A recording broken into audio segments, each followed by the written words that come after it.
Hello everybody, welcome back to my channel and thank you for joining me for another true crime deep dive. Today we are picking back up with our series about the tragedies that befell the small town of Dryden, New York over the course of a decade.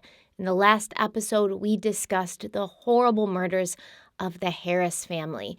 And before a conclusion had even been reached in that case, another tragic event struck the tight-knit community when 24-year-old Christine Lane called the Tompkins County Sheriff's Office on February 2nd, 1990, to report that her 2-year-old daughter, Aliza, had walked out of the apartment they shared and vanished.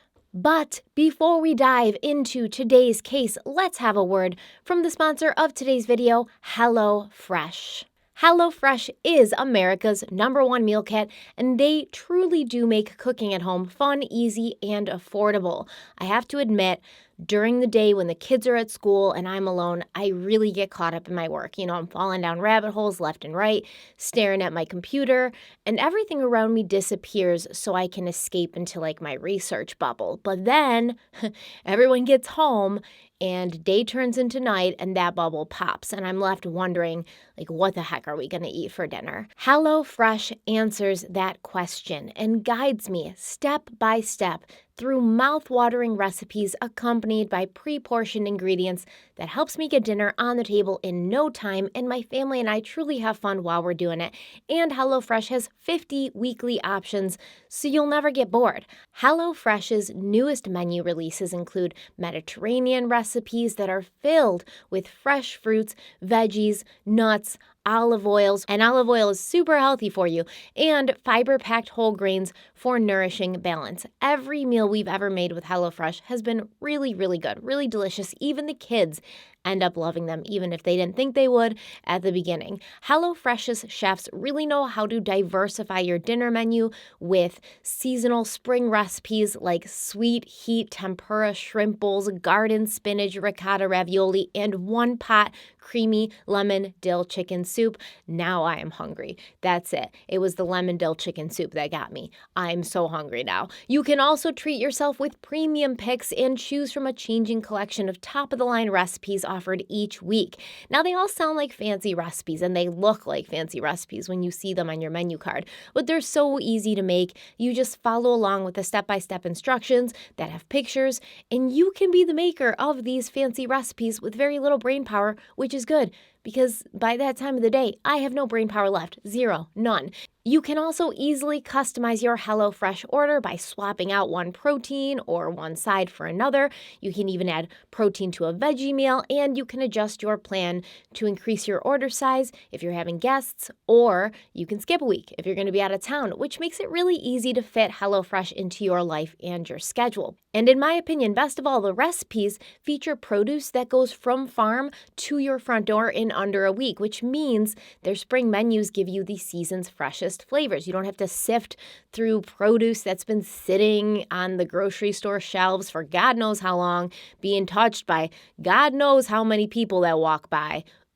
These ingredients are super fresh, crisp, really great quality. The ingredients are portioned out for you, so you're eliminating food waste and you aren't wasting money on food that you don't need. And HelloFresh is up to 72% cheaper than dining at a restaurant. And I personally have been trying to eat healthier because I'm not 20 anymore. I've been feeling real sluggish, tired. I'm really focused on my health now. So it's great that HelloFresh offers so many options like veggie, pescatarian, and fit and wholesome meals to help me stay on course, eating meals that are not only healthy but packed with flavor instead of using DoorDash to order Dairy Queen again. HelloFresh is a staple in this house and has been since 2020, honestly. And if you want to start saving time and money and you want to skip trips to the grocery store and have fresh ingredients and amazing recipes delivered right to your front door, click the link in the description box and use code stephanieharlowe16 for up to 16 free meals, 3 surprise gifts, and free shipping. Once again, it's so easy. Just click the link in the description box. Use code stephanieharlowe16. There's an E on the end of Stephanie and Harlowe. And you'll get up to 16 free meals, 3 surprise gifts, and free shipping. Thank you so much to HelloFresh for sponsoring today's video, and let's dive right in. Christine Lane had lived in Tompkins County, New York all her life, but she'd kind of had like a rocky time with her parents. She'd moved out of her parents' house right before her 17th birthday. So I believe it was a week before her 17th birthday. And she claims this was due to the fact that her parents were very strict, and reportedly they did not approve of her relationship with a man named Glenn Fenner, who Christine was dating, who, for the record, was also 4 years older than she was. Christine dropped out of high school and she began living with Glenn and a few other roommates, but later that same year, the police were called to her apartment after Lane jumped out of a second-story window, injuring her knee. She later told law enforcement that she'd done this after her roommates tried to keep her from leaving her room so that she could sober up after 2 days of drinking, and a psychiatrist visited her in the hospital after there was some concern that maybe Christine had attempted to take her own life. Christine Lane gave birth to her daughter, Aliza Mae Bush, when she was 21 years old. At that time, she was living with her boyfriend and Aliza's father, Gregory Bush, who was a volunteer firefighter. At first, they lived in a trailer with only a kerosene-fueled space heater for warmth, but in 1989, Christine convinced Greg that it was time to rent an actual apartment, where they did live together with their daughter before Christine and Greg separated in November of that same year. Christine began dating another man, Kevin Dexter, and Kevin would sleep over at Christine's apartment a few times a week, and Christine's daughter Aliza became very close to Kevin. She would call him Daddy sometimes. Christine Lane experienced some hardships in 1989. She'd previously been working as a milk tester at the Northeast Dairy, but she was no longer employed there by the end of the year, and without a vehicle, she was having a hard time finding work. It seemed like in the month of December 1989, Christine lost her job and her car all at once. So for roughly 2 months, Christine spent all day, every day with her 2-year-old daughter, living on the ground floor of an apartment complex located at 1056 Warren Road in Lansing. She and Aliza spent their days reading, going outside, doing activities, and playing with their chihuahua, Pee-wee. And everyone who knew Christine was well aware of how much she loved her daughter. Aliza Mae Bush was a happy child and easy to love, and as far as anyone could tell, she was Christine's life.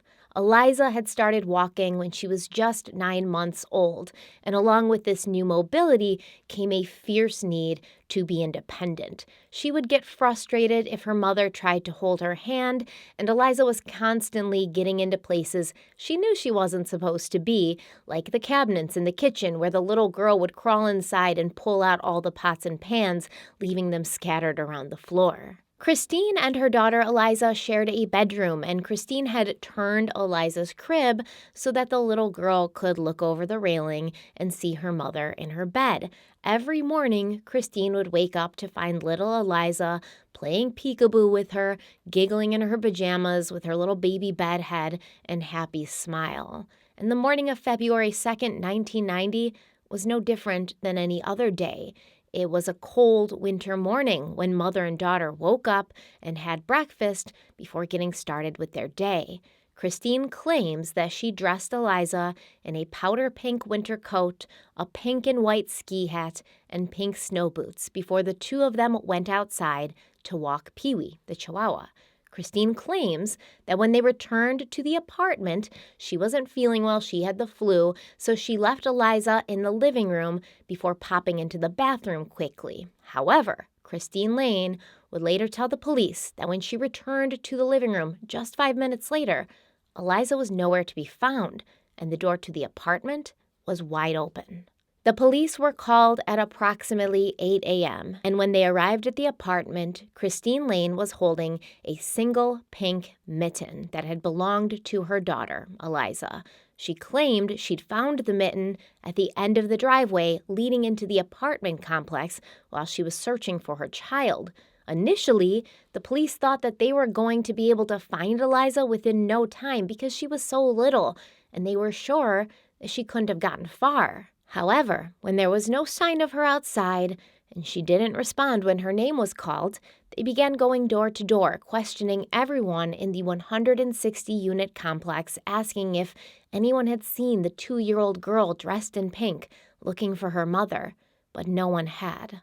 The sheriff's department, along with approximately 200 forest rangers and firefighters and an additional 200 volunteers from the community, began a massive search of the wooded areas surrounding Christine Lane's apartment. That night, as the community frantically searched for a vulnerable child, a winter storm hit, bringing in snow and freezing rain. The next day, the searchers combed through an area of 8 to 10 acres during daylight hours, and some of the volunteers brought their own children to the search, which apparently caused some confusion because there were little children's footprints everywhere in the snow. Christine Lane's boyfriend, Kevin Dexter, who had joined the search as soon as he found out that little Aliza was missing, he would later say, quote, "It was a bad day. It was terrible. It was blowing pretty good. Very few spots of sunlight that day. People brought their children, very unorganized. By the time I got there was kids' prints all over the place. Of course, there was so many people hollering and dogs barking and kids. You couldn't tell if somebody answered you or not. If she was to answer you, you wouldn't have been able to hear it." End quote. As the day went on, temperatures dropped into the low teens, but 25 searchers with dogs continued to look for Aliza after darkness fell, racked with fear that if too much time passed, Aliza would not survive the elements. It was reported in the paper that law enforcement was hopeful that Aliza would be found and be returned to her mother, but behind the scenes, the police were not very optimistic at all, with Sergeant John Huther saying, quote, "It's dark, it's cold, it's snowing, it's windy, and this 2-year-old baby out wandering around in the woods, not knowing where she was, why she was there, hungry, tired, cold, and frightened." End quote. Emery Guest, the senior criminal investigator on the case, he mentioned that something didn't really seem right about Aliza's disappearance, saying, quote, "It's not normal under any circumstances. A child shouldn't have gotten too far away." End quote. After 3 days of searching, with no sign of Aliza, law enforcement decided to interview Aliza's mother, Christine Lane, again and have her go over the series of events that had led to her daughter disappearing to see if she could remember anything that might help detectives locate Aliza. Now, there was some confusion about the exact details surrounding Aliza's disappearance because, like I said, Christine Lane had claimed she and Aliza had gone out to walk the dog, but she had told Joseph Schaefer, the state forest ranger spokesperson, that she and Aliza had gone out to the dumpster to throw some bags of garbage out. According to this version of events, Christine had left Aliza outside for just a minute while she ran back inside the apartment to get the last bag of garbage, and when she returned, Aliza was gone. When the police talked to Christine Lane again, she wasn't super clear on exactly what had happened that morning, but she mentioned that, she had been having some headaches, she was coming down with the flu, she was under the weather, and allegedly this was a flu she'd probably caught from her boyfriend, Kevin Dexter, who hadn't been around the past few days because he had been feeling unwell and he didn't want Aliza to catch whatever he had. Either way, Christine told the police she hadn't left Aliza alone for more than 5 minutes. During this interview, the police officers noticed that Christine Lane wasn't behaving exactly as they'd expected her to. One of the sheriff's deputies said, quote, "During her interview, there were never any tears. She never got emotional. I don't know how you could sit there and not get emotional, but she didn't seem to be." End quote. But when the interview was over and Christine Lane had told them everything she knew, everything she could remember, the police had no choice but to believe her, and search for Aliza under the assumption that the little girl had wandered off and she could be out there somewhere waiting to be found, waiting to be saved.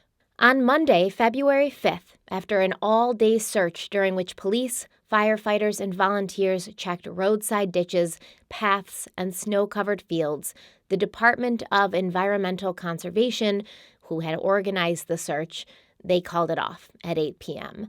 Several searchers had gotten injured due to the conditions, the weather conditions, and many had to be treated for exposure. On this same day, polygraph exams had been given to Christine Lane, Aliza's mother, Gregory Bush, Aliza's father, and Christine's boyfriend, Kevin Dexter. Reportedly, all three passed their polygraph tests. Greg Bush had been open and truthful with detectives and his alibi had checked out. Plus, he was distraught, telling police he had just seen Aliza on Christmas Eve and Christmas Day when she'd spent the night with him. I don't know if at the beginning of February, if you could say that Christmas Eve and Christmas Day you had just seen her, because it's like a full-ass month later. Kevin Dexter, who was an initial suspect, also answered his questions truthfully, and his alibi also checked out. Now, apparently, Kevin wasn't suffering from the flu too badly because he had spent the night of February 1st with his other girlfriend, a woman named Cindy Reeves, who told the police that Kevin had been with her all night long. The next day, on February 6th, Joseph Schaefer, who, if you remember, is a spokesperson for the forest rangers, he told the media that they were getting tips and leads consistently. But all these tips and leads seem to be leaning towards the negative. He said that he was holding out hope that Aliza could and would be found. Maybe she was alive in a culvert or a brush pile, sheltered from the wind, or in a garage, barn, or an abandoned vehicle. But he did acknowledge that the chances of a happy outcome were decreasing rapidly. By this point, the search had covered 438 acres of land and had consumed 8,000 man-hours. But even though the search had been called off, there were still volunteers who vowed to not stop until Aliza was found. These people would go to their day jobs, they would leave work, go home, change, and go out to look for Aliza. They were out there on the weekends looking for Aliza, no matter what the weather was like, no matter if it was day or night. The people in this community were dedicated to finding this little girl. In fact, many would tell the papers, in interviews, like, we can't even sleep knowing she might be out there, knowing she is out there, because at this point, everyone thought she legitimately had wandered away. People couldn't sleep until they knew where she was. On this day, Emery Guest, with the Tompkins County Sheriff's Office, he announced that Christine Lane and Gregory Bush were not suspects, but law enforcement was not ruling out the possibility of foul play. Because Aliza was so little, and because she could not have gotten far on her own, they were beginning to suspect that maybe someone could have picked her up. On Wednesday, February 7th, several things happened. The police raided the home of Shirley and Michael King, the suspects in the Harris family murders. And if you watched part 1 of this series, we went through that case completely. So if you haven't seen that yet, you should check it out. Link is in the description box. This raid had gone down early in the morning. And by, 9, 10 a.m., there were rumors circulating that Aliza had been found in the King duplex. It turned out that the Etna Road duplex where Shirley and Michael King lived was just a few doors down from the apartment of Christine Lane. And early that morning, Aliza's grandmother, Evelyn Lane, had gotten a call from a friend who had told her a 2-year-old child had been found inside the King duplex when the raid happened. John Benno, the police officer who'd been first on the scene at the Harris murders, he said, quote, "There were some people in the community who were under the impression that Aliza had been taken by the same person who had murdered the Harris family," end quote. And John Huther of the sheriff's office said, quote, "With the 2 cases being so close together, back to back, I think everybody in the area was on edge at this time," end quote. The police quickly dispelled this rumor, with Emery Guest telling a radio station that the 2 cases were not connected, they had nothing to do with each other, and Aliza had not been found at the King home. But something else had happened that morning as well. Christine Lane went to the police claiming she'd received an envelope in the mail that contained one single pink mitten, the companion to Aliza's pink mitten that Christine Lane had found the day Aliza went missing, the only clue that had been found so far in relation to the child's disappearance.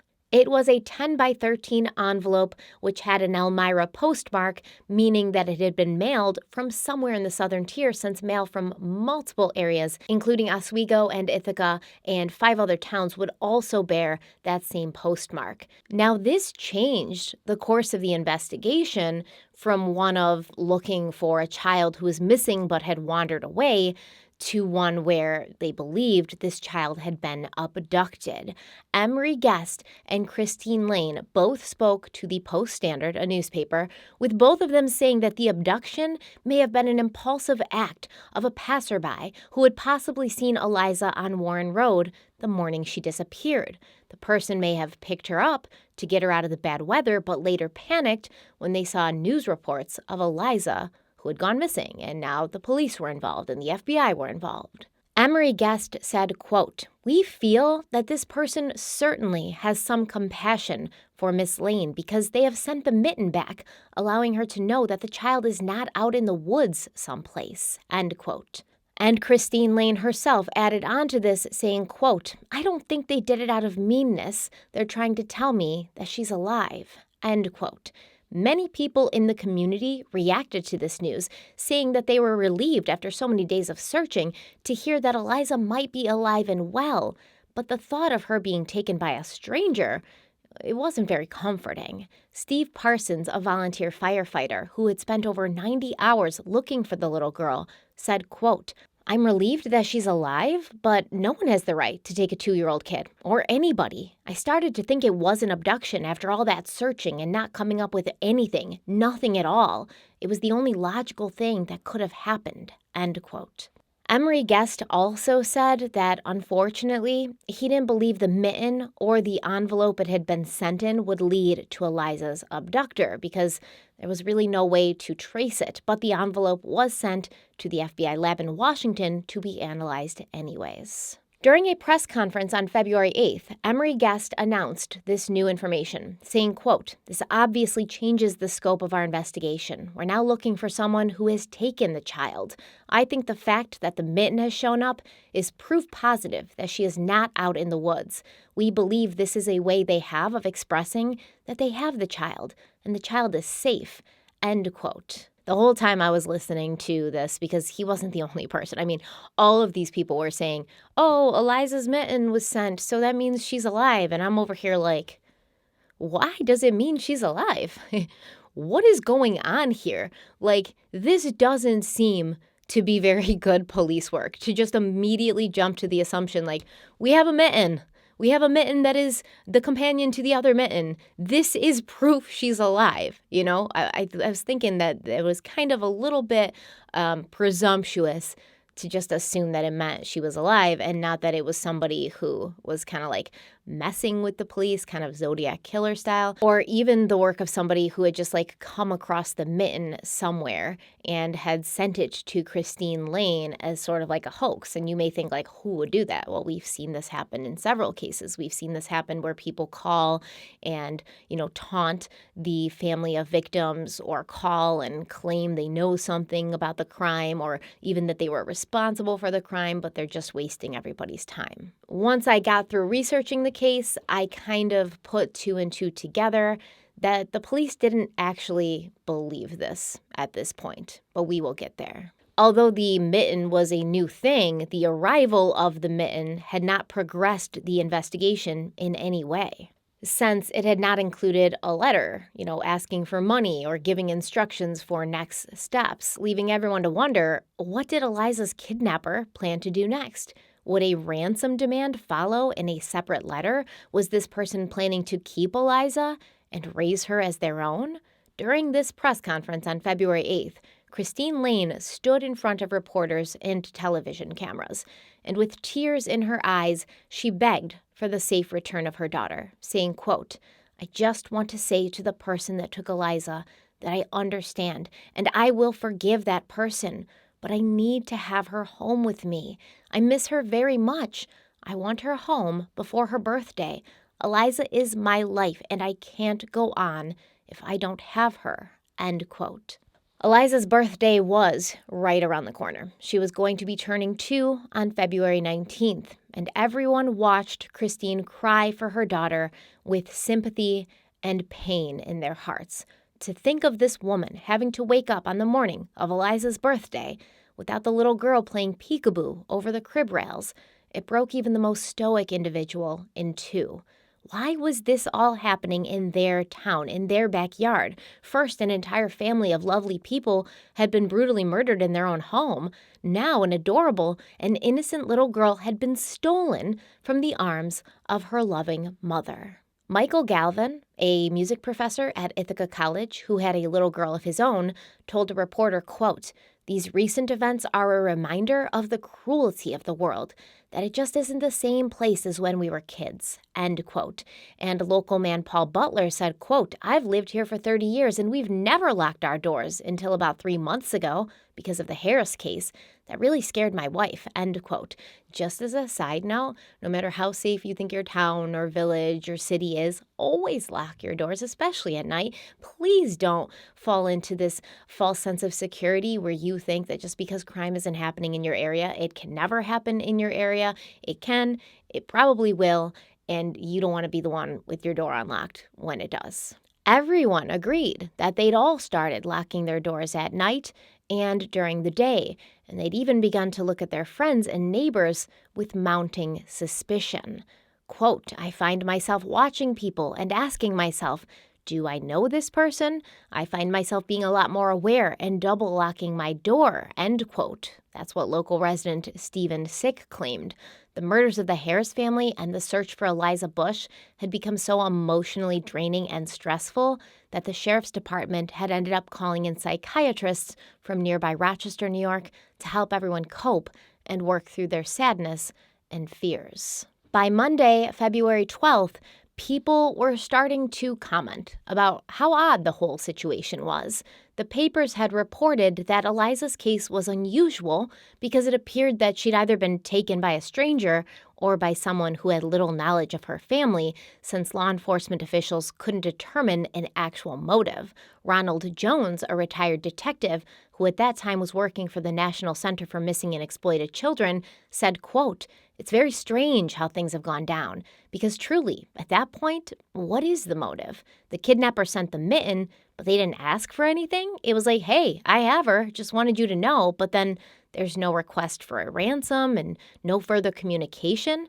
If the person wanted to keep Aliza, why would they send anything at all and risk potentially getting caught?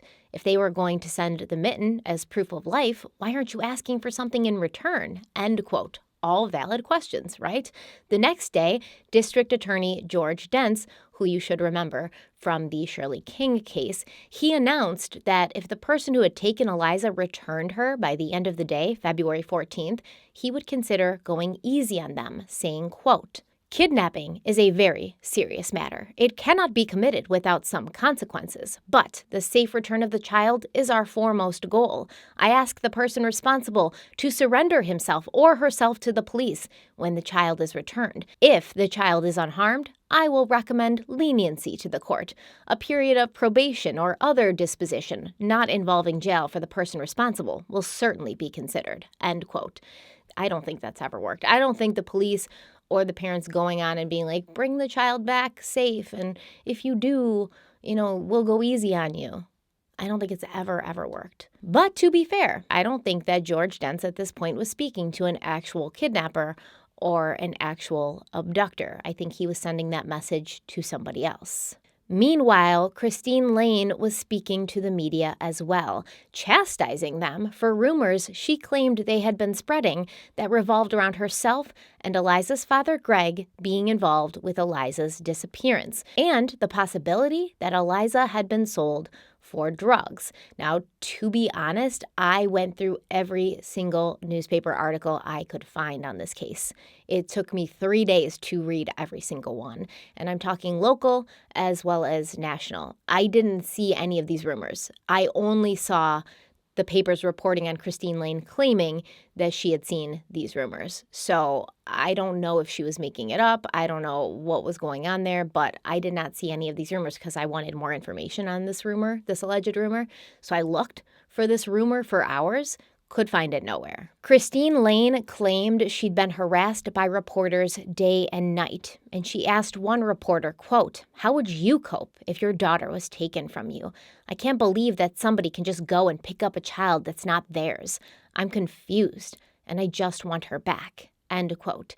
Christine also wrote a letter to Greg Bush's brother, Andrew, so Andrew would be Aliza's uncle, and this letter read, quote, "Some days I'll drive myself wacko because all I think about is, what is Aliza thinking? Is she being taken care of? I've been doing a good job of keeping my hopes up and not losing it, but I'll be honest and say that I can't go on without her. She's my life. I have such an empty feeling in my heart. I don't think I could go on living with that emptiness. I blame myself for leaving Greg. If I hadn't, this would have never happened. And if I had just put the chain on the door, she wouldn't have gotten out. I've got to live with it," end quote. But just 2 days after making these comments, that she was confused, that she was wondering if Aliza was being cared for, that she blamed herself simply for leaving the door open, Christine Lane admitted to the FBI and to local police that she was probably the only person in the world who was not confused about what had happened to 2-year-old Aliza Mae Bush.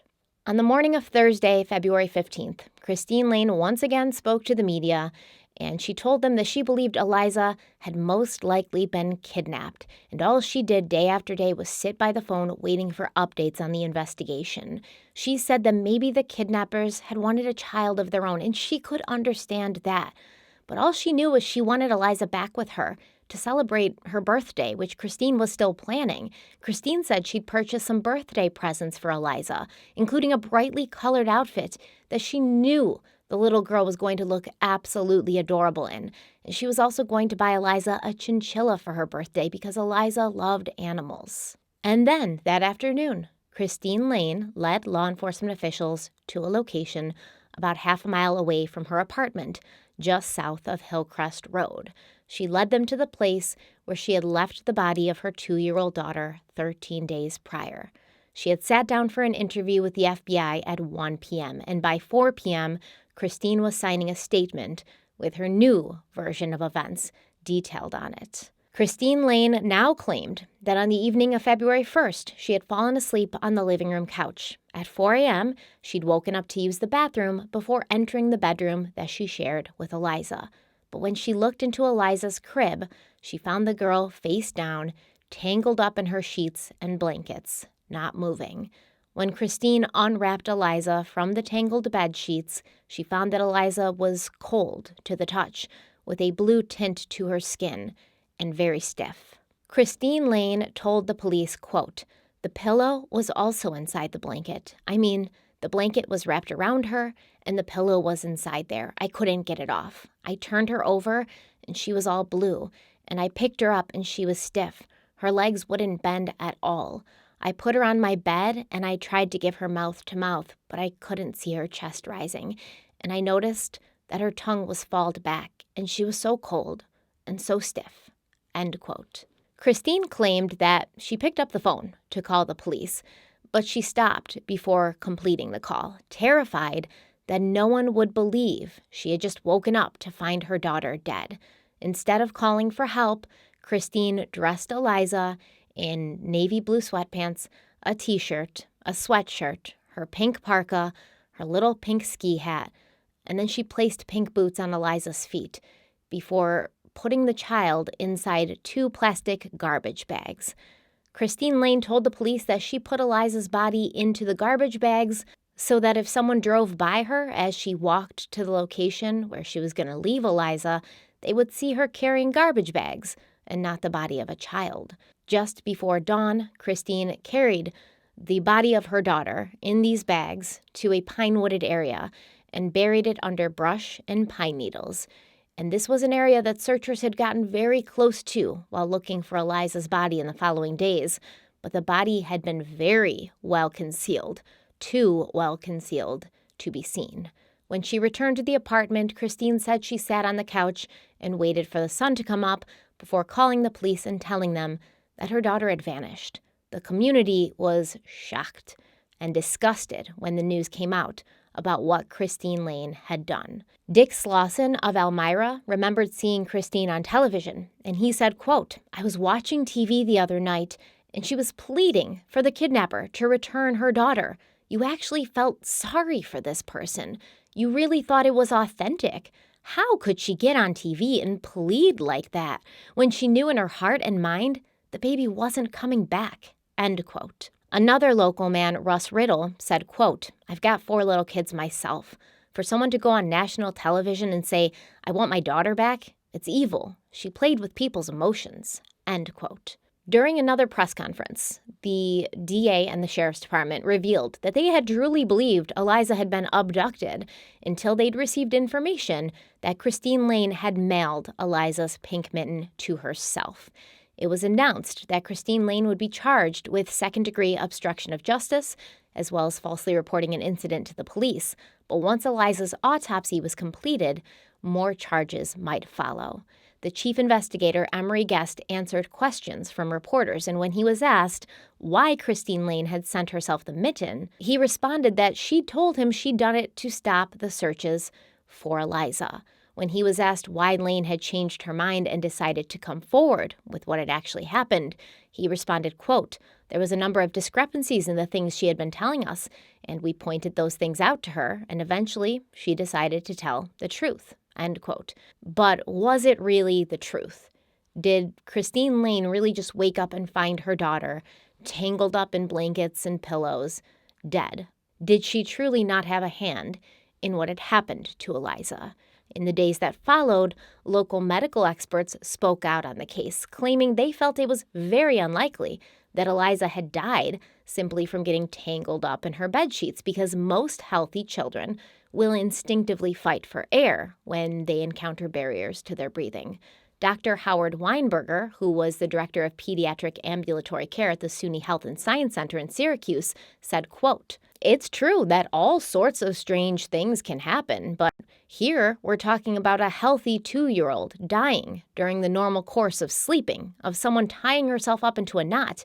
It just doesn't make a lot of sense." End quote. So the Onondaga County medical examiner, Dr. Humphrey Germaniak, he was doing the autopsy on Aliza, and they brought in an outside medical expert to help him because Dr. Germaniak had performed an initial autopsy, and he'd come to a conclusion about what he thought happened, why he thought Aliza had died. But the sheriff's office and the DA's office, they wanted to get a second opinion before bringing charges against Christine Lane because they really wanted this case to be airtight when they went to trial with it.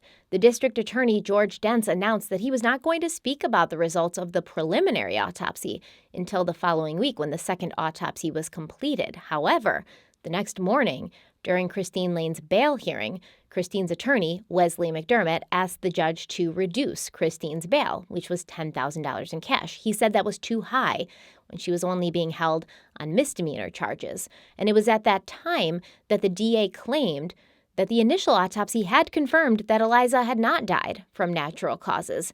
She had been killed, and murder charges were going to be filed against Christine Lane the following week after he had presented the case to a grand jury. So basically, he's saying, no, keep the bail the same because, she's only got misdemeanor charges now, but next week she's going to have felony murder charges. On February 28th, the second autopsy was completed, and the second medical expert confirmed what Dr. Germaniak had already suspected, that Aliza had been killed. At that time, the cause of her death was not revealed, but on March 21st, when the grand jury deliberated, it was discovered that Aliza had died from asphyxiation. She'd been smothered, and Christine Lane was then charged with 2 counts of second-degree murder, including 1 count which accused her of acting with intent to cause the death of another person, as well as a count alleging that she had acted recklessly and with depraved indifference to human life. While awaiting her trial, Christine Lane found out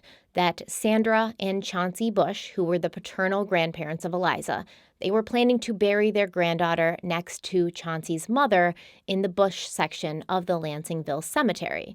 Christine wrote them a letter asking them to reconsider, saying, quote, "Chauncey, I have nothing against your mother, but if Aliza rests next to her, I won't have the opportunity to be beside Aliza when I die.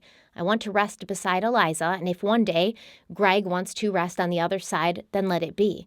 Regardless of what you think of me, I love Aliza, and I didn't hurt her. It's bad enough that God took her away from me, so please don't take my chance of resting beside her. I know you all hate me, and I know I hurt you all, but I'm hurting inside too.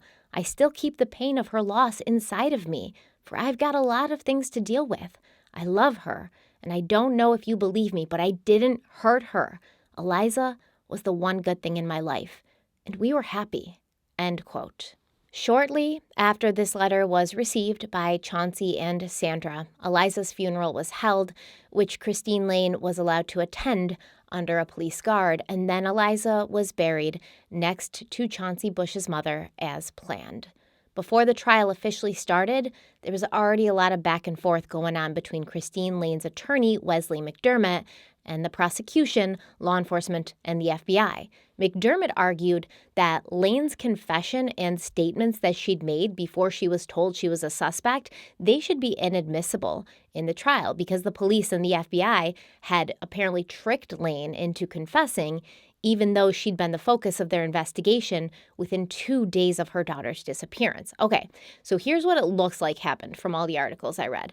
It is true that the police did not fully believe Christine Lane right off the bat, but they obviously still had to search for Aliza as if she was missing because they didn't have proof that Lane wasn't being completely truthful. So McDermott must have read in the reports that he received, while preparing to represent Lane in court, that the police were kind of suspicious in the beginning, and that by the time the search was called off, the police were heavily suspicious that his client, Christine Lane, was lying. But they didn't tell her that they suspected her, and they continued telling the public that she was not a suspect.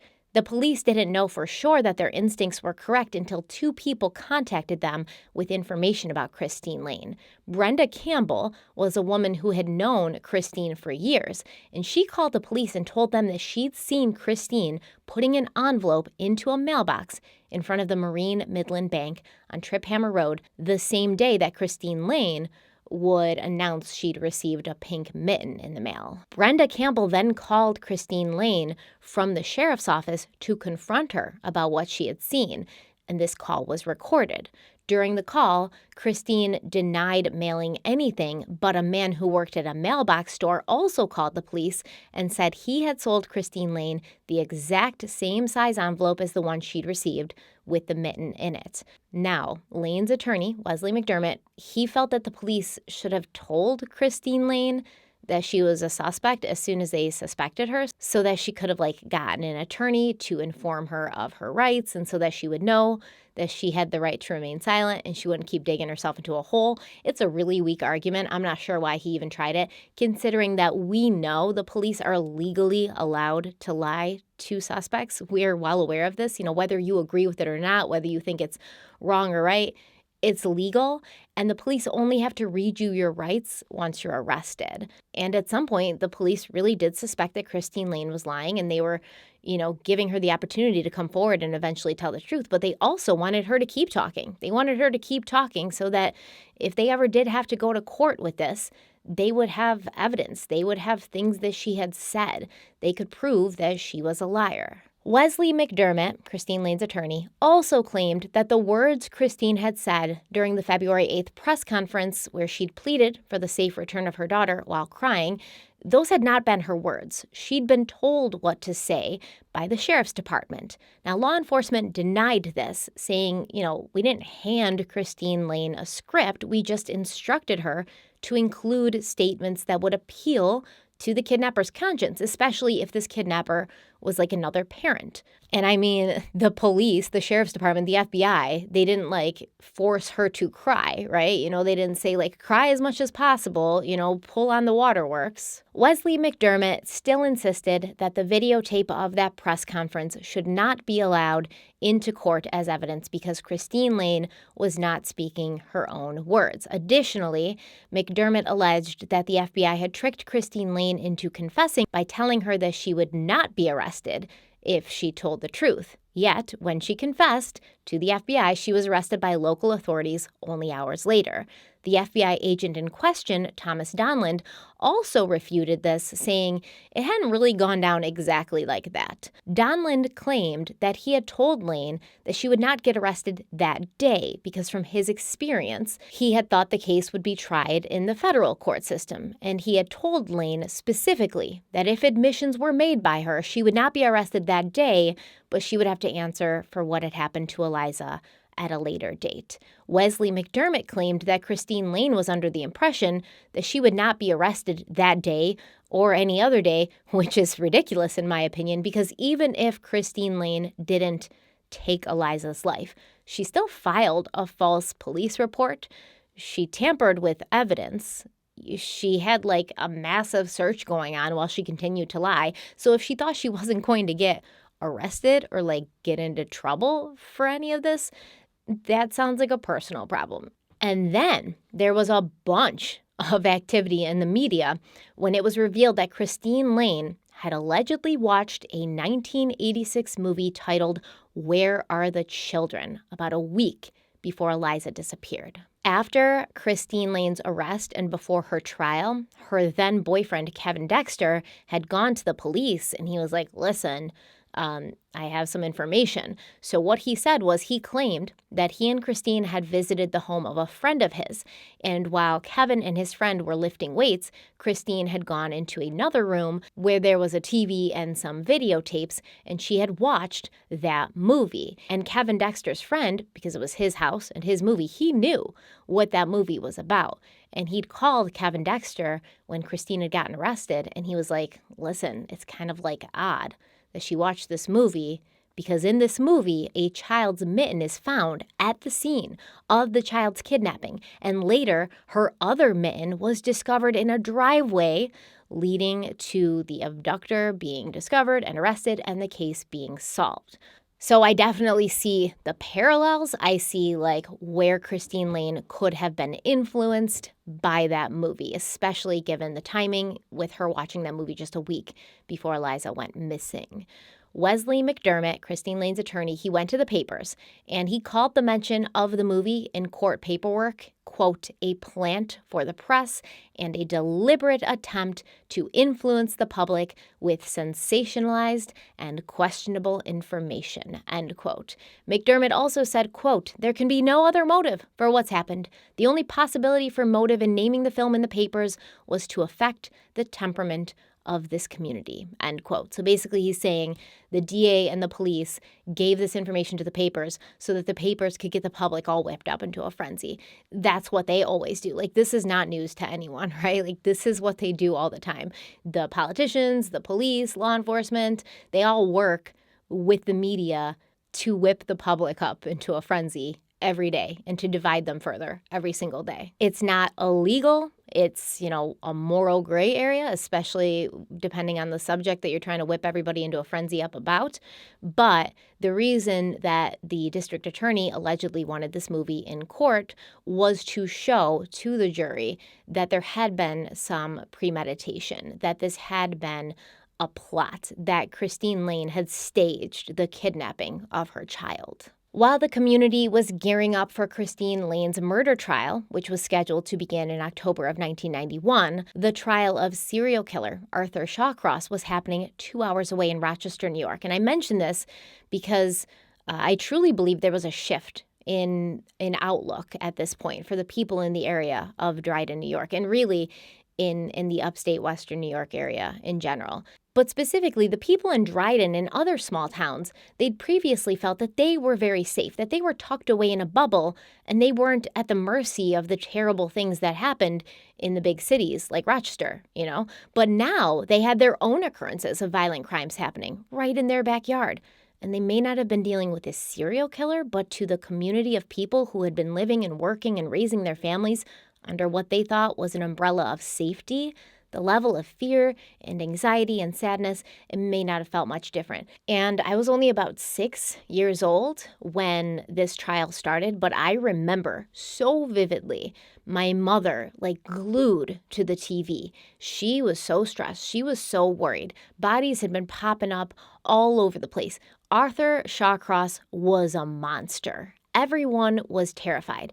And the people of Dryden, New York, they were feeling a degree of that same terror. Right before Christine Lane's trial started, Wesley McDermott requested the court to approve $10,000 so that he could hire 2 more pathologists to examine Aliza's autopsy results. And he claimed this was critical because how Aliza had died was the main issue in this case.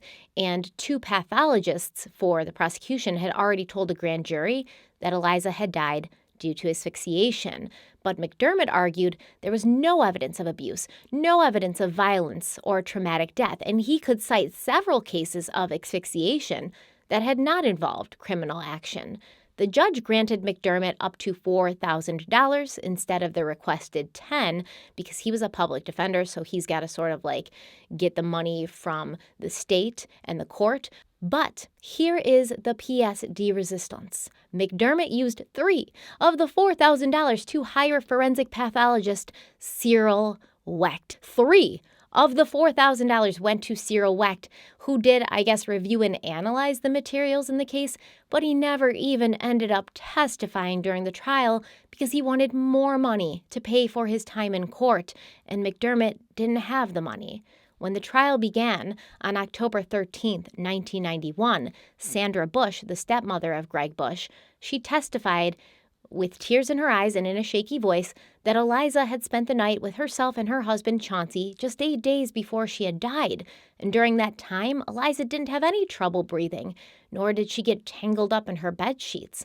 Sandra also told the jury that she personally didn't think Christine Lane was as affectionate with Aliza as she maybe should have been, saying, quote, when she'd leave her, she wouldn't kiss her goodbye or hug her, end quote. Now, Christine Lane's boyfriend, Kevin Dexter, he also testified about Christine and Aliza's relationship, and he said from everything he could see, from what he could tell, Christine was a very loving and attentive mother. But he did testify about a statement that he'd overheard Christine Lane making during the funeral of her daughter. Because remember, Lane was already arrested, but they let her go to the funeral with a police guard. Dexter claimed that he'd heard Christine Lane say, quote, why couldn't Aliza have behaved that night and just laid down and go to sleep? End quote. Christine Lane's guard had also overheard this statement. Aliza's father, Greg Bush, testified that he'd never seen any problems with Aliza besides one time when he'd noticed a red blotch on her cheek. When he'd asked Christine Lane about the red blotch, she told him that it was from a slap that had been delivered to Aliza at her doctor's office on the pediatrician's advice. Now, here's the thing with this, because I'm sure you want to know more about this, and I did too. It looks like Aliza's pediatrician did testify during the grand jury, but whatever goes on during the grand jury, it's usually sealed, so you don't get to hear exactly what people said. And I couldn't find any mention of this pediatrician testifying during the regular jury, although I'm sure they did. It just wasn't printed in the paper. So I don't know if the pediatrician ever came forward and was like, yeah, I told Christine Lane to slap her own daughter in the doctor's office, or if the pediatrician was like, absolutely not. Why in the world would I tell a parent to slap their child under medical advice? As far as I could tell, I looked it up. I Googled, would a pediatrician ever tell you to slap your child? Would there be any reason medically why you would slap your child? And I came up with nothing. There's no reason medically why a doctor or a pediatrician would ever have you slap your child in the doctor's office. As far as I can tell, if you have any other information, if you're a pediatrician and you've ever given this advice or know why this advice would be given, please let us know in the comments. Christine Lane's lawyer, Wesley McDermott, he got up and he addressed the jury, telling them he didn't believe the prosecution was going to be able to present any evidence that proved beyond a reasonable doubt that Christine Lane had caused the death of her daughter. He said, quote, "This woman was a good mother. No one will come and say they ever saw this woman abuse her child or neglect her in any way." End quote. McDermott added that Christine Lane had hidden the body of her child, and then she had lied about it, but she'd panicked, and as a result, she'd made the worst decision of her life. Obviously, at this point, it's 1990, Wesley McDermott could not have been inspired by another defense lawyer, Jose Baez, as Baez would come later. But maybe Baez was inspired by Wesley McDermott because Wesley McDermott pulled a page right out of Baez's Defending Casey Anthony book, right? McDermott said, quote, "When you tell that first lie, then you have to tell another and another and another. Christine Lane is not a perfect human being. We'll give you that. But at the same time, Christine Lane is not a murderer." End quote. On October 18th, the prosecutor, James Church, produced 8 photographs for the jury to look at. And these photographs showed the location where Aliza's body had been found.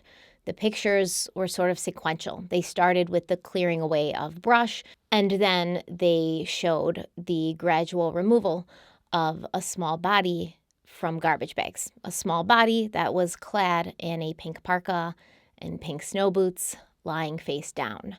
John Huther from the sheriff's office also testified that when Aliza had been reported missing, he'd asked her mother, Christine Lane, for something with her daughter's scent on it, which could be presented to the search dogs who were out there looking for Aliza.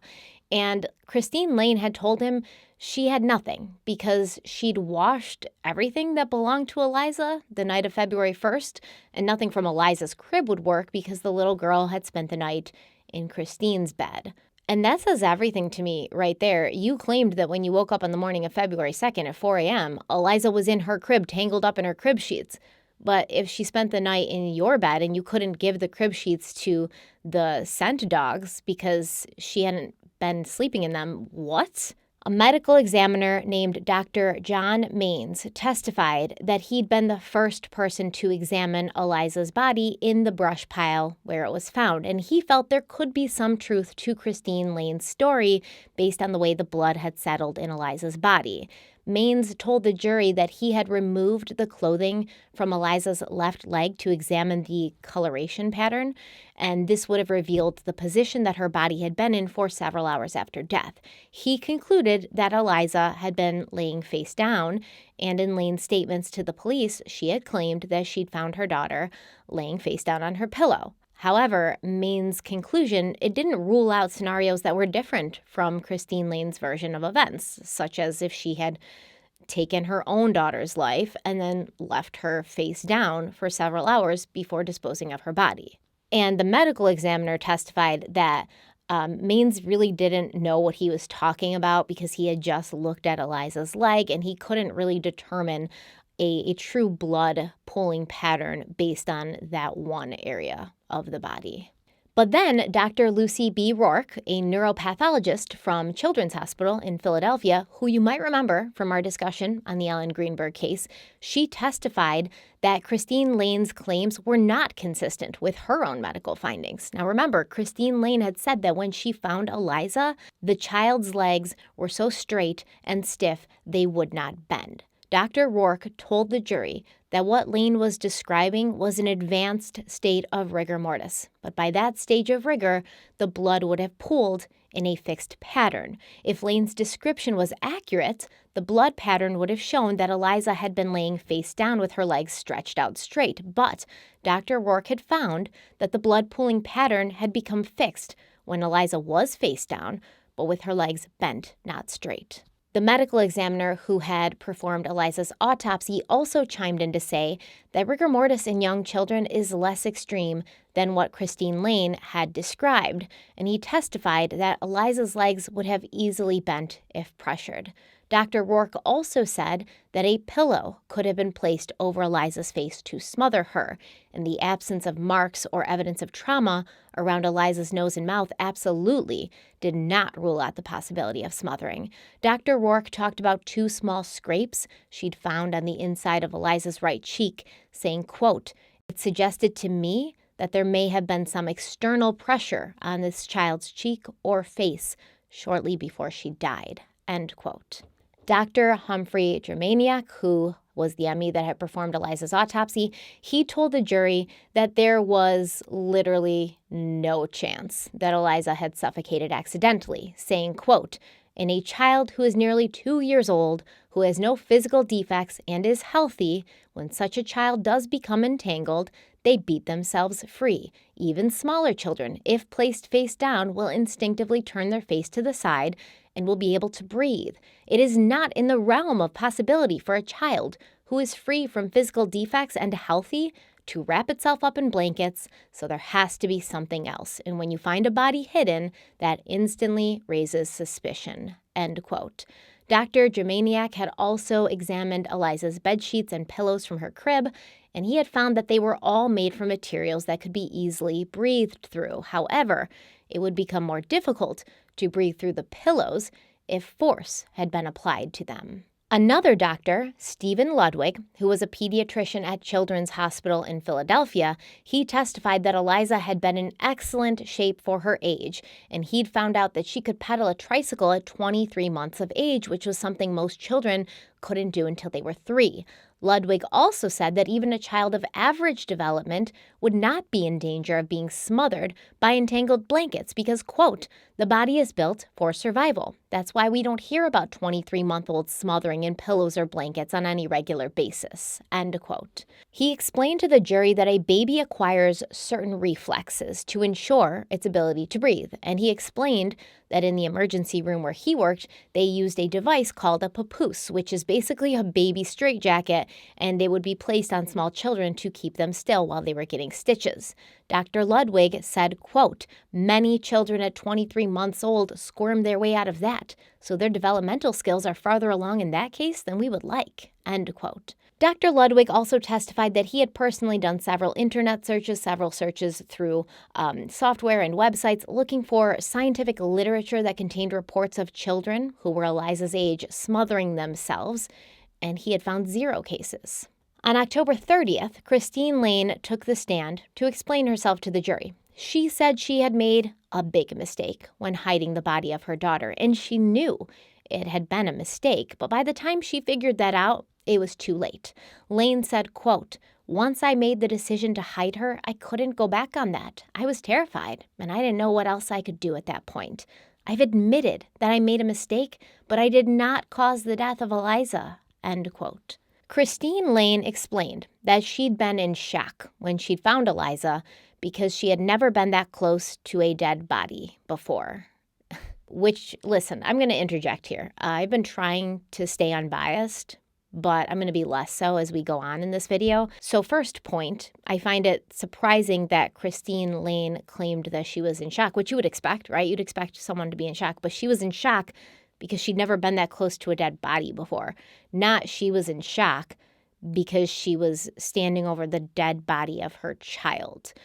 And second point, if you're in shock because you're close to a dead body, which once again is understandable, do you proceed to then dress that dead body, wrap it up in garbage bags, and then walk a mile with it? Is that what shock does to you?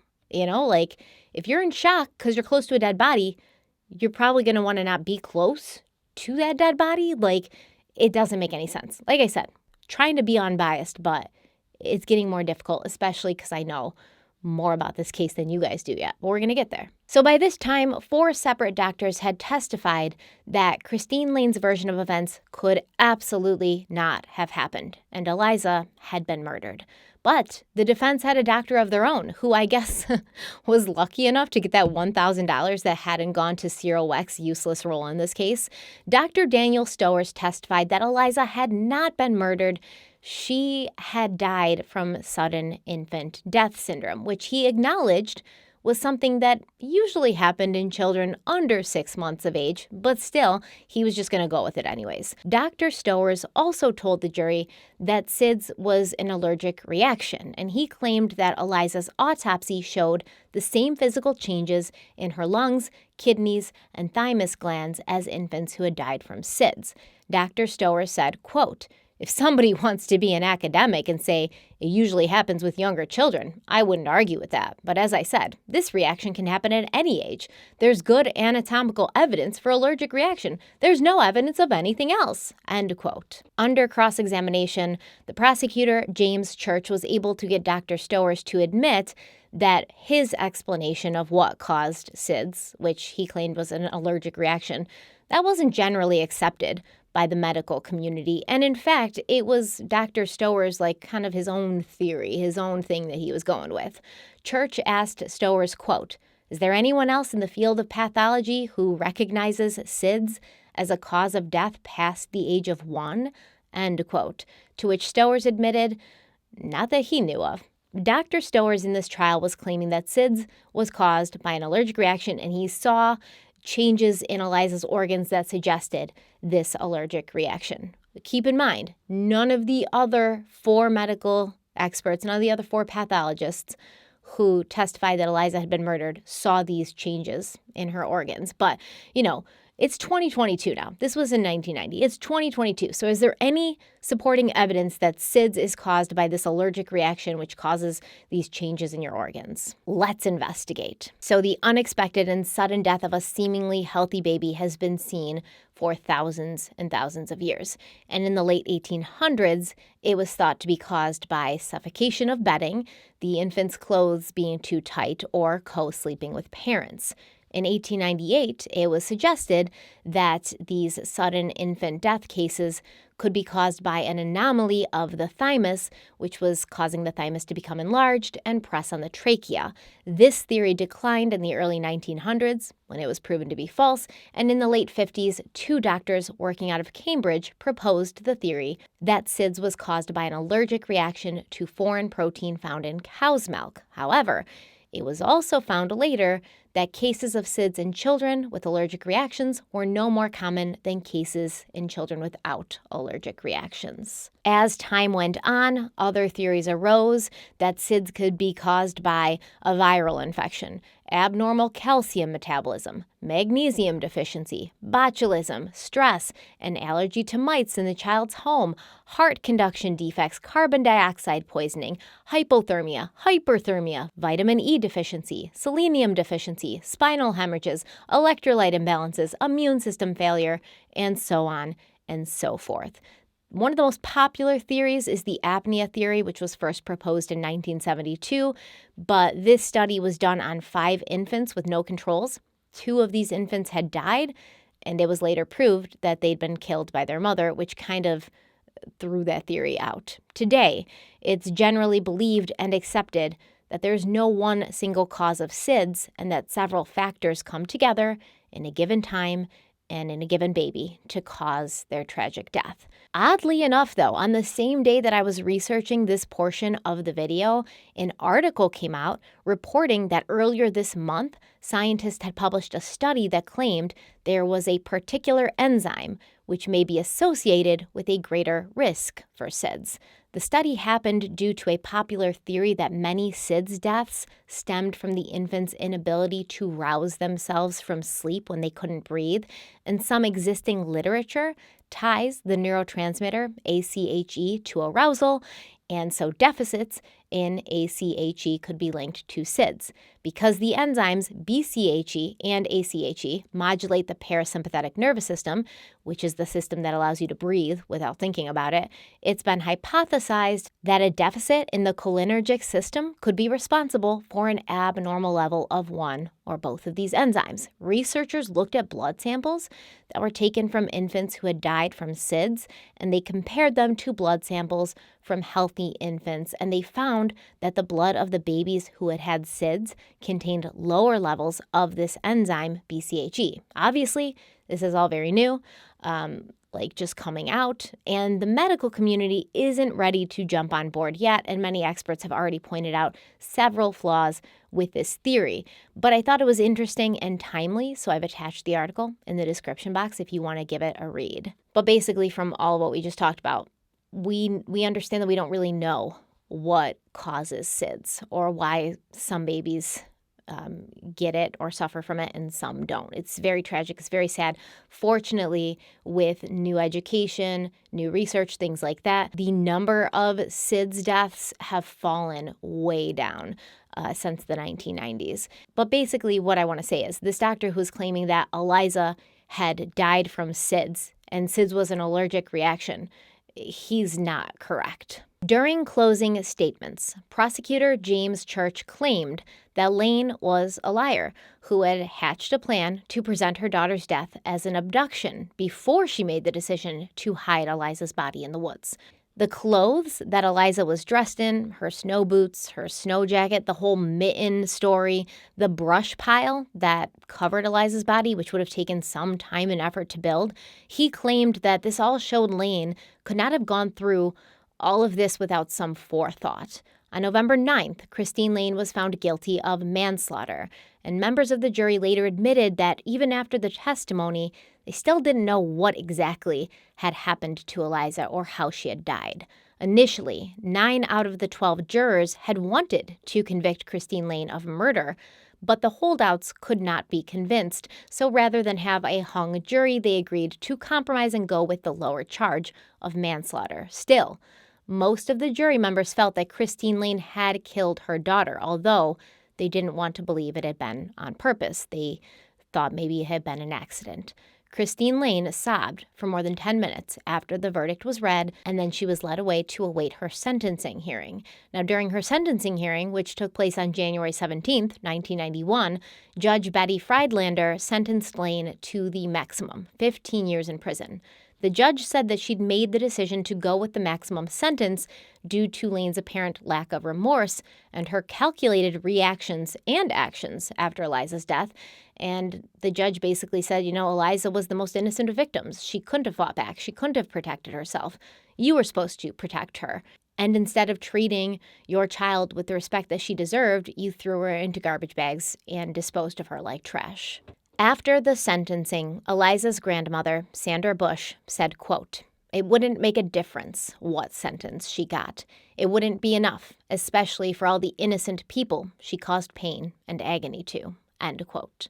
Christine Lane's attorney, Wesley McDermott, filed a notice to appeal within minutes of the sentencing, shaking his head and telling reporters, quote, "This girl didn't deserve the max, no matter what," end quote. McDermott felt that the harsh sentencing had something to do with the timing of Aliza's death, which had happened within weeks of the Harris family murders. He said that the killings had dealt the community more shock than it could deal with, saying, quote, "The verdict in this case, as well as the sentencing, reflects a need to extract some compensation," end quote. And once again, I'm going to interject here to say that I disagree with that statement. The majority of the jury was ready to find Christine Lane guilty of second-degree murder, and everyone on the jury thought she was responsible in some way for Aliza's death, even if it had been an accident. So clearly, this wasn't a community out on a witch hunt trying to get their pound of flesh. The people on the jury, I believe, acted reasonably and didn't let their emotions dictate their decision. On June 23, 1991, from behind bars at the Bedford Hills Maximum Security Prison, Christine Lane maintained her innocence in an interview with the Syracuse Herald. She said that she had remorse for lying, but not for Aliza's death, claiming, quote, How can I have remorse for something I didn't do? I know for a fact that I didn't harm Aliza. I'm being punished for lying." End quote. She spoke to a reporter for more than 6 hours, and we got some great gems from that interview. Christine Lane dabbed at the tears in her eyes and said it was time for people to hear her side, saying, quote, "A lot of people have warned me against breaking my silence, but to me, I don't feel that I could lose any more. Losing Aliza was the worst. Anything that follows behind that isn't going to be as tragic. So me sitting and doing interviews, taking my chances on it's being damaging or not, that was a chance I was willing to take. I get tired of everybody making me out to be this, evil person when I know I'm not." End quote. The reporter asked Christine what she thought people were feeling when they found out that the same woman who had begged for her daughter's safe return did so while knowing that her child was already gone. Lane responded, quote, "Oh, I'm sure a lot of people were very, very disappointed. I'm not saying they don't have a right. I can understand the anger. I can understand a lot of that." End quote. She was asked if she understood why people would think she was a baby killer, to which she answered, "Sure, but two, I know that it's from my lie. That's the why. But I guess I had figured that the medical authorities could determine for sure that what I was saying about finding Aliza dead in the crib was the truth." End quote. So my question to Christine Lane would have been, if you were so sure that the medical experts could tell the difference between Aliza suffocating on her blankets and you smothering her, why were you not so sure of this before you made the dumbass decision to throw your child into garbage bags and bury her in the woods? Wouldn't you have been confident that even if people didn't initially believe you, the medical experts would be able to scientifically prove that what you were saying was true? That would be my question. Christine Lane went on to say, quote, "So I'm trying to explain to people what I did. I'm trying to help them understand why I lied. I have a reason for that. In my heart, I feel I have a reason for that. If they don't believe it after I tell it, then they can go with that. But I want to give them the chance to at least hear me out." End quote. The reporter told Christine Lane that the major problem with her asking people to believe her was that she had destroyed her credibility. And she responded, quote, That's true. But like I said, again, I'm not doing it for them. I'm doing it for me. I'm doing it because every time that anybody reports something about me, they turn it around to make it look bad. I think the media made me out to be a bad person." End quote. The reporter responded perfectly, bless his heart, saying, quote, "You were made out to be a liar, and you were a liar." End quote. To which Lane responded, quote, "True, but I'm not somebody who would make up one lie after the other either." End quote. But isn't that exactly what your attorney claimed in the opening statements of your trial? That you lied once, and so you had to lie again and again and again. And thankfully, while I was, yelling at my computer, I realized the reporter basically brings up this same point, telling Christine Lane that it wasn't just one lie. She told a lot of lies. She responded, quote, "Okay, but we're talking about one lie that kept snowballing. You're talking about one time. I realized that this was a very extensive lie, but what I'm saying is that it had not made my whole life a lie either. But that's what they were trying to make me out to be, an extensive liar. And I'm not an extensive liar." End quote. I want to go back and address what her attorney had claimed, that Christine's pleas for Aliza's safe return during the February 8th press conference were not her words. I personally believe they were her words. I can't find a video of that press conference anywhere, but the ID docuseries, Village of the Damned, they do play a clip of it. And it's clear to me that she isn't reading anything. She sounds very natural. So unless she memorized that whole thing, she didn't get a script. She didn't get, word for word what to say. She did probably receive guidelines, which is very typical. But even if she had been coached, it doesn't matter. She talked to newspapers. She wrote letters to family members saying all of these same things, that Aliza had been taken, that she wanted her back, that Aliza was her life. She didn't know if she could go on without her. She gave an interview talking about buying Aliza birthday presents the same day she confessed to hiding her body. To me, that goes beyond lying. You didn't need to do all that. No one told you to hang out with reporters and be all extra, right? You could have kept to yourself. You could have kept your head low, knowing in your heart that eventually people were going to find out what you did. You mailed yourself a mitten for God's sake, so that people would stop looking for Aliza in the woods because you didn't want them to find her body, which you had hidden in the woods, because you probably didn't want them to find out how she had died. That's just my opinion. Don't come for me, but it goes beyond lying. It's calculating. It's manipulative. It's cruel.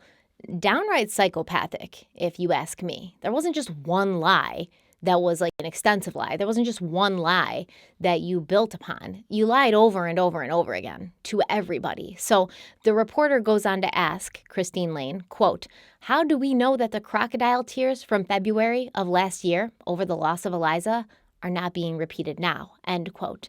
And Lane answered, quote, "I don't know. You're trying to say that whatever I say is not going to be accepted by people. I just believe in saying what I have to say. I'm sorry if people don't understand me. There's a lot of things that I don't understand either, but I'm trying to understand them. Anybody who has lost a child or anybody that's been close to them will at least have some knowledge of what I'm going through. I don't feel that any of my tears were ever any kind of act. The public may have thought it to be, but regardless, they still revolved around the fact of me not having Aliza. Regardless of back when I was on TV, even though that was a lie, still, it does not mean that my tears weren't for something. They were for something. They were for her." End quote. And this statement, I can get behind. I can be fair. I can believe it, even if Christine Lane had caused the death of her daughter. I truly don't think it was intentional. I think she was sick. She was tired. She was stressed because she couldn't get a job. She didn't have a car. She was running out of money. And maybe Aliza wouldn't go to sleep that night. Maybe it had been a long day and Aliza was being super hyperactive that night and she just wouldn't go down. And Christine just wanted to rest so she could feel better, so she could sleep and forget everything, all her problems. But Aliza wasn't cooperating, so Christine Lane lashed out. I'm sure in the aftermath of that blinding rage, Christine was absolutely devastated and crushed because I do believe she loved her daughter. So yes, it's very possible that when she was crying on TV, she was crying because she was sad about what had happened to Aliza. But she still covered it up. She still lied. She still let hundreds of people search for a child that was not missing for hundreds, thousands of hours out there in all sorts of weather, getting injured, getting exposure. She took resources that could have been used in the pursuit of an actual crime. It's unacceptable, and there's no excuse for anything she did. The reporter then asked Christine Lane about the mitten. Like, how did she come up with this idea to say she found a mitten at the bottom of the driveway? Lane said, quote, "The investigators were asking me what Aliza had been wearing, and I looked around the living room and saw her mitten there, and I said I'd found it. Once the lie began, it just kept going and going and going, and it was easier. It was easier to believe that she was just missing than it was to say she was actually gone." End quote. Okay, so I'm back to not believing her again. She's saying that she did not plan to tell the police that she found a mitten, that it wasn't premeditated. So she just happened to be sitting with the cops in her living room and boom, it's one single pink mitten right there. How convenient. Where was the other mitten at the time? It couldn't have been in plain sight because then later, when you mailed it to yourself, the police would be like, didn't we see 2 pink mittens in your apartment? In my opinion, before the police showed up, maybe even before she called them, Christine Lane separated those 2 pink mittens, knowing she was going to claim she had only found one, knowing she was going to have it in her hand when law enforcement arrived. And then at the end of that statement, Christine says it was easier to believe that she was alive. And so the reporter asked Christine, are you trying to say that you actually came to believe that Aliza was missing and not dead? To which Lane responded, quote, "Yeah, especially after the first night. We went in and they called in Phil Jordan, the psychic, and he sat right there and said he had been out for hours driving around the block and he had one of Aliza's pictures and he came back and assured us that she was alive, that someone had her. I wanted to believe that she was being taken care of. So yes, it was easy to believe that. I didn't want to believe she was dead." End quote. Okay, so you hid your daughter's dead body, but then a psychic told you she was alive. So yeah, of course. I mean, the psychic knows best. How was it easy to believe Aliza was not dead when you had just hidden her body? The fuck? The reporter's follow-up question was pretty much just that. He said, quote, "But you must have remembered what happened. You must have remembered leaving her body in the woods," end quote. Christine Lane replied, quote, "Yeah, at times, you'd get a flash where it came back, the reality of it. But then when I would do that, somebody would show up or I'd get a phone call. So then I'd snap back into believing she was just taken," end quote. Okay, this makes sense. So it's not your fault that you're a lying liar. It's not your fault that you continued to lie. It's everyone else's fault. All those people who are out there trying to find your baby, trying to comfort you by reassuring you that Aliza was still alive out there somewhere, trying to give you hope, it was their fault that you believed your own lies as much as they did. It doesn't carry, man, the audacity. Christine Lane continued, quote, "The people that judged me, that convicted me, they don't know the type of person I am. The people who know me know that I could never do this. They know how I was with Aliza. They know how important she was to me." She begins crying at this point, and Christine Lane continues on to say, quote, "The night that I put her to bed, it was like any other typical night. And then all of a sudden you wake up in the morning and she's gone. I mean, it's a shock. It's an insecurity that I have, that I just feel that people don't trust me. And then it comes into my head that, geez, you've always had to prove yourself, even when you don't do nothing wrong. All of a sudden now I feel like, how am I going to explain this? I don't even know what happened. Now I find her like this. How am I going to explain this to somebody? Maybe, too, because it was my idea to put the blanket in there. This is an adult blanket that I'm putting in there with a child in a crib, things like that. They're going to make people say, why'd you do something like that? Don't you know they make infant blankets? Stuff like that. I had a thought, to call. I went to call the ambulance, and I started to dial. And while I'm dialing, the thought comes into my head that nobody's going to believe me that she died by herself. So when that thought hit me, I put the phone back down," end quote. Okay, this could be true. She could have actually felt this way. She could have been afraid that because she was a young mother and her circumstances weren't perfect, she would be judged. We see it happen every day in these current crime cases, every day. But it could also be true that Christine Lane caused the death of her own daughter unintentionally, and maybe she was paranoid that no one would think she was telling the truth because she wasn't. At the end of her interview, Christine Lane announced that she could be paroled within 4 years. And when that happened, she looked forward to getting out, getting back to her life, and having more children, saying, quote, "I want to. Nobody can stop me from having them," end quote. That's true. That is true. Very reminiscent of Casey Anthony, right? It really is. I do think Jose Baez probably studied this case when he was representing Casey Anthony. Because when lawyers go to represent a certain case, they look into the circumstances of that case. What kind of case is this? What's being tried here? And then they'll look up similar cases in case law to see what kind of arguments were used by the defense attorneys. So it's just so very similar, even down to the part where, Christine Lane's flouting this in the face of everybody, like, yeah, my daughter's dead, but I'm going to have more kids and you can't stop me. You can't do anything about it. And honestly, I wish I could tell you what Christine Lane is up to now. Did she actually get paroled after only 4 years? Did she go on to have all those babies that she was dead set on having? I have no idea. I can't find any sign of her anywhere. I even checked obituaries. So what I think happened is she probably did get out. She probably was paroled after a shorter amount of time. She probably changed her name and then went on with her life. Most likely she moved out of the area. But if anybody has software that they can look this stuff up on, or somebody in the area, or you are familiar with this case and you know what happened to her, let us know in the comments. Obviously, I'm not trying to send anybody after her, but I'd like to know, did she serve the 15 years or did she get out after 4? I mean, final thoughts, closing thoughts. I definitely think that Christine Lane had something to do with the death of her child, but I do not think she did it on purpose. I don't think she premeditated the murder of little Aliza. I think it was definitely an accident. Single motherhood can be stressful. I've been there.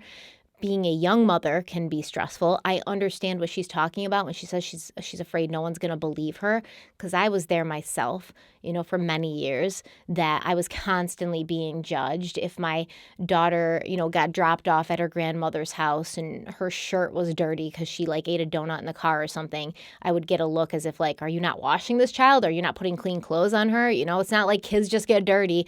And I don't think I would have gotten the same reactions if I'd been an older mother who had already been established and who already had her life figured out and worked out, because I certainly didn't at that point. So I understand those roadblocks. I understand those trials. And I also understand being so tired, being so stressed, being so at the end of your rope, and your child picks those days to, have the most energy and do the most. And sometimes you feel like you're going to snap, man. Sometimes you feel like, yeah, you might hurt your kid. You might shake your kid, or you want to slap your kid or something.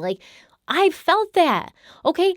I don't want to hear any mother say they have never felt that. Now, do we do it? No. You talk yourself down. You leave the room. You put your kid in the crib and let her cry it out and go into a different room so that you're not tempted to follow through on these irrational thoughts that are being driven by exhaustion and stress and pressure from every angle. You leave the room. Christine Lane didn't leave the room, in my opinion. So many mothers and fathers don't leave the room. They don't have that impulse control. They choose not to, or it just happens in a flash. I don't know. But it's not as bad as intentionally murdering your child, but it's still bad. It's still wrong. It's still illegal. It's still tragic. It's your own child. And you still have to, face the consequences for that, especially considering the fact that she lied. She hid her daughter's body. She made everybody think that Aliza had been kidnapped. She caused an emotional, whirlwind, an emotional volcano, tornado on everybody around her who became attached to Aliza, who felt like, if this was my child, I'd want somebody out there looking for her, so I'm going to be out there looking for her. They devoted their time, their energy, they gave their hearts to this case, and, to find out that you knew where Aliza was the whole time. I think the fact that she hid Aliza's body after was a big driving factor in why the jury found her guilty of manslaughter, because if Aliza had died on her own, it's tragic, but you call the police and you let them figure that out. You are at least hoping in that case that the justice system will work, that the police will do their job, that the medical experts will do their jobs. You're hoping the people will believe you. But in the case where you hide your child's body, where you dress her and put her in garbage bags and bury her, they're not going to believe you. You know that when this child is found, and this child will most likely be found, and it will be discovered what you did, in that case, no one is going to believe you, because you've already painted yourself as a liar. You've already painted yourself as somebody who covered up a crime. And if there was no crime there to cover up, why would you have covered it up? That's my opinion on it. Let me know what you guys think in the comment section. Thank you so much for being here. Don't forget to subscribe if you haven't already. So many people are watching and aren't subscribed. Don't forget to hit like if you like the video. Share it if you think it's worth sharing. Follow me on social media, Instagram and Twitter. Handles are in the description box. Also, don't forget to order your criminal coffee. We're now catching up with our back orders, so we're in a normal ordering schedule now, and I'm going to Rhode Island this weekend to help Derek pack up those orders. So very excited about that. Very excited to get it out to you. Also excited to get more coffee for myself because I'm running low. And don't forget to check out my podcast, Crime Weekly, that I host every week with my co-host, Derek Lavasser. We talk about all different crimes. We just finished up the Aaron Hernandez case. You can listen to us wherever you get your podcasts or watch us on YouTube. Links are in the description box. Thank you so much. I will see you very soon. Until then, stay kind, stay beautiful, and stay safe.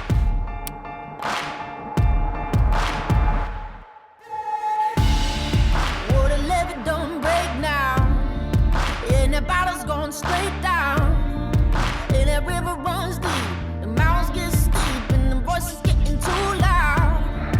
All these feelings I've buried, it's looking like a cemetery. They're coming back from the grave, calling out my name, better say a Hail Mary. Well, you don't know how deep it goes until it's getting you slowly. So you got to let it go. I got blood